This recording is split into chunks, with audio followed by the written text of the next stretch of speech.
Hey there fellow parents, this is Gwen and welcome to my channel. Now this is part 2 of the 3-part episode, Teach Your Kids Good Money Habits. Today I'm going to share some tips to help you start educating your kids about personal finance. So previously I've given some tips on how you can teach your kindergartners, and I'll link the video down below in the description box. So right now we're moving on to preteens, or those kids in elementary school. So let's get started.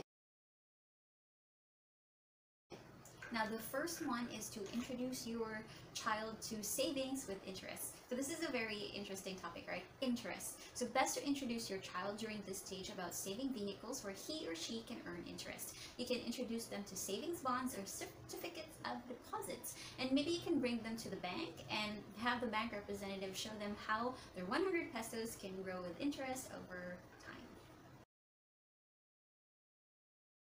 Second is have a family wish list. So we've been children before, right? So we know it's hard to set priorities at your child's age. So come Burr months, why not sit down as a family and create your wish list together? Declare a certain amount as a gift budget. Then help your child create their wish list and set a good example by creating a wish list yourself following the same budget. Then you can go to the list of items together in your list and discuss what makes this list important or what makes this a priority. And not only are you bonding with your family, but you're also avoiding overspending because all of you in the family are sticking to a budget. So that's a win-win.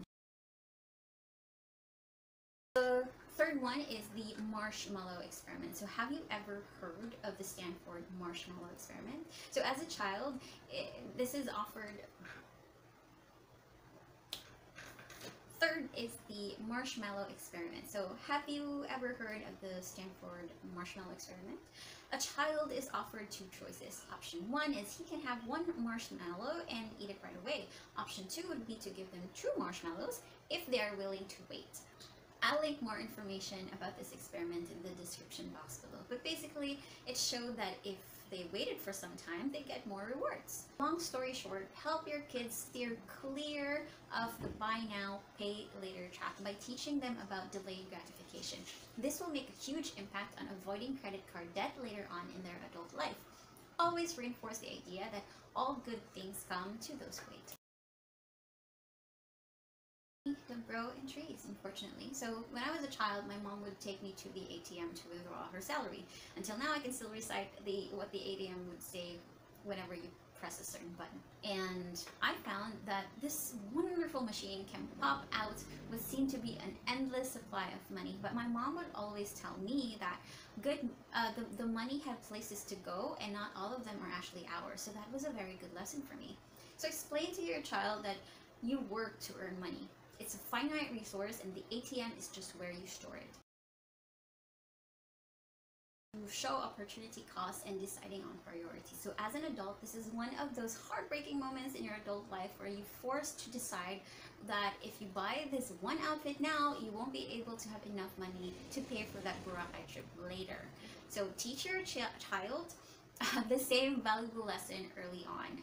They should be able to weigh down decisions and understand the possible outcomes. Would be to give commissions instead of allowances. So as they say, don't just give your kids money for breathing.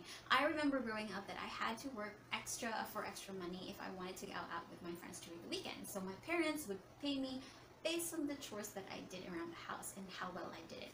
So the same can go for your kids. So you can actually do the same for your kids. This will help hit 2 birds with 1 stone. Your child gets to understand the meaning of hard-earned money, and they'll learn how to do household chores as well, therefore setting them up for success later on in life. 7th one would be to avoid impulse buying. If your child wants something, they should use their hard-earned money to pay for it. However, try to encourage them to wait at least 1 week before they purchase anything over 100 pesos. This will help them realize how important or not important that item is to them. If after 1 week they still like it, you can take them to the store to buy that item. So there you have it, guys. those are the tips that I can give you so that you can start teaching your elementary students or preteens all about the wonderful world of personal finance. So this is not rocket science, guys. I'm sure that some of you have already started educating them some of these tips, and I hope that you get to share this video to other parents out there, and then they can start their kids to that pathway to success as well. If you have any questions or any concerns that you'd like me to answer, then please leave them on the comment section below, and I'll be happy to answer them. Till then, I would say, and I hope you tell your kids this as well, that your best life starts when you decide. Bye!